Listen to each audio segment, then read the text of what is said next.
Bonjour, donc aujourd'hui on va faire la question numéro 1 de l'examen pratique. Donc qu'est-ce qu'on pourrait faire ici, c'est premièrement lire la question, bien évidemment, on a quelle est la forme symétrique de l'équation de la droite qui passe par le point 3,-2 et qui est perpendiculaire à la droite 2x plus 5y est égal à 7. Dans n'importe quelle question de n'importe quel examen, moi je vous conseille toujours de vous focuser sur les équations. Donc comme vous pouvez voir, l'équation ici elle est très laide, elle est moche, d'accord? Va falloir la transformer en une forme fonctionnelle ou canonique qu'on appelle. Donc, pour les droites, la forme fonctionnelle ou canonique ressemble à quoi? C'est y est égal à quelque chose. D'accord? Donc, c'est ça qu'on va faire pour notre première étape. Donc, si on descend ici, on va s'écrire ici première étape et on va écrire ici 2x plus 5y est égal à 7. Et notre but, comme j'avais dit, ça va être de isoler notre y pour avoir notre y tout seul qui est égal à quelque chose.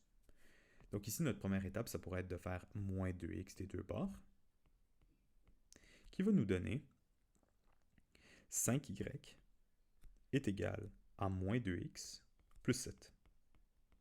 Donc ça, c'est notre deuxième étape. Ensuite, on pourrait faire diviser par 5 partout. Donc on va faire diviser le tout par 5 pour éliminer notre 5. Et ensuite, on va avoir que y est égal à moins 2 sur 5x plus 7 sur 5. Et on a fini. Donc maintenant, on l'a en forme fonctionnelle. Donc notre droite qu'on avait au début juste ici en vert, on vient de la transformer en forme fonctionnelle juste ici. Par contre, on s'en fout un petit peu de cette forme-là. Nous, qu'est-ce qu'on veut, c'est la droite perpendiculaire à la droite qu'on vient de trouver. Donc, qu'est-ce qui est perpendiculaire ici? Il faut se focuser avec le taux de variation, qui est juste ici. Donc, quand c'est perpendiculaire, on se rappelle qu'il faut changer la fraction et changer le signe. Donc, on va aller voir qu'est-ce que je veux dire par changer. Donc, si je vous montre le taux de variation, il faut changer la fraction et changer le signe. Donc, notre taux de variation, ça va être plus maintenant, à place de moins, et ça va être 5 demi. Donc, on change. À place que ça soit 2 sur 5, ça va être 5 sur 2. Donc, maintenant, on sait que pour l'autre équation, notre taux de variation, c'est 5 sur 2, 5 demi.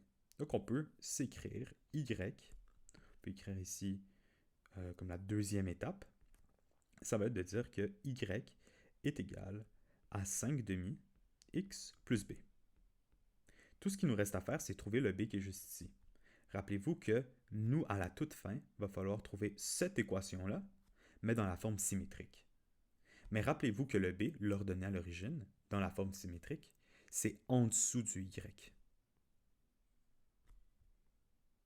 Donc la réponse qu'on va trouver à b, ça va être la réponse qui devrait être ici, ici, ici ou ici. Et on va pouvoir comparer à la toute fin. Donc comment on fait pour trouver le b? On a déjà un point, on nous dit que ça passe par 3,-2. Donc on va remplacer le x par 3 et le y par moins 2. Parce qu'on veut seulement une variable dans notre équation. Donc on va écrire moins 2 est égal à 5 demi x, qu'on va remplacer par 3, plus b. Et maintenant, encore une fois, on essaie de trouver la valeur de b. On va faire fois 3 à 5 demi, qui va nous donner 7,5, plus b, qui va être égal à moins 2. Ensuite, on va faire moins 7,5 des deux bords, pour isoler bien évidemment le b, qui va nous donner moins 9,5. Donc on sait que moins 9,5 est égal à b.